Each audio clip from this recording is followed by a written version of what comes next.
कोई परीक्षा देकर उच्च न्यायालय में जज नहीं बनते हैं, कॉलेजियम सिस्टम की उपज हैं। और कॉलेजियम सिस्टम में कौन लोग बैठे हैं कि वंचित, उपेक्षित, उत्पीड़ित, उपहासित और बहिष्कृत समुदायों के जो लोग हैं वो न्यायपालिका में, उनकी उच्च न्यायपालिका में 1% भी भागीदारी नहीं है। इस कॉलेजियम सिस्टम को समाप्त करना चाहिए, ध्वस्त कर देना चाहिए और न्यायपालिका में, उच्च न्यायपालिका में आरक्षण होना चाहिए। यह हमारे लिए एक सामूहिक चिंतन का विषय है। महोदय, इस देश की जनता को जानने का अधिकार है कि अगर उच्च न्यायालय के किसी जज की नियुक्ति हुई है तो वो किस आधार पे हुई है। माननीय श्री संजय यादव।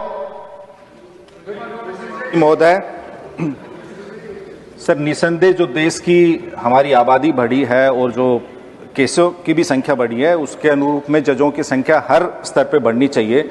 लेकिन जजों की नियुक्ति प्रक्रिया के लिए सर एक all India judicial service commission होना चाहिए, क्योंकि इस देश में एक चपरासी का चयन भी एग्जाम देकर होता है, लेकिन उच्च न्यायपालिका में जजों की नियुक्ति होती है वो बिना किसी एग्जाम सिस्टम के होती है। और जैसा माननीय मंत्री जी किरण रिजिजू जी ने बोला कि कॉलेजियम सिस्टम से होती है। उस जजों की हमारी मांग है कि जजों की नियुक्ति प्रक्रिया पारदर्शी होनी चाहिए।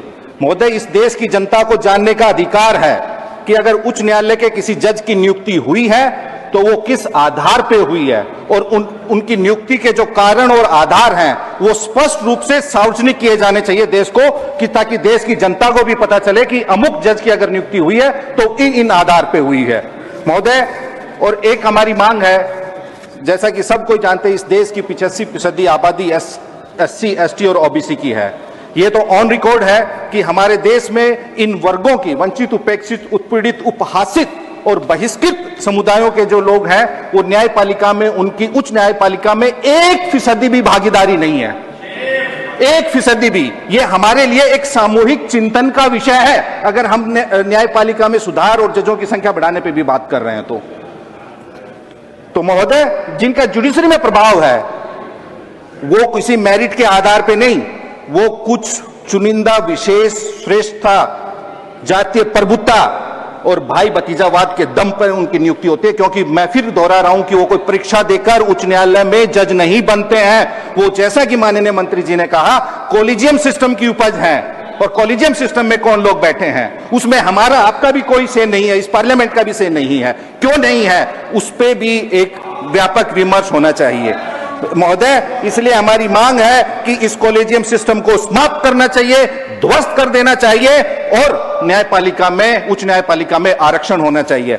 और महोदय, एक और जो हमारा गंभीर विषय है, अक्सर बहुत सारे मामलों में जज खुद को कई मामलों की सुनवाई से हटा लेते हैं, रिक्यूज कर लेते हैं, लेकिन उस रिक्यूजल का कारण सार्वजनिक नहीं होता है।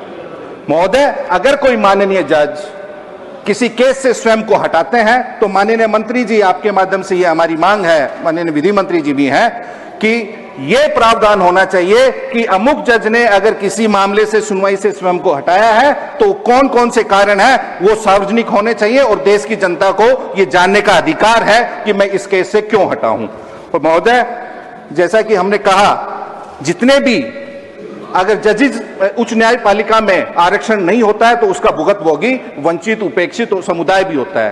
तो हम संसद में ये बात कर रहे हैं, ये हमारी सामूहिक जिम्मेवारी है कि हम जजों की संख्या बढ़ा रहे हैं, लेकिन इसमें वंचित, उपेक्षित वर्गों के जजों की भी संख्या बढ़नी चाहिए। Thank you Modi.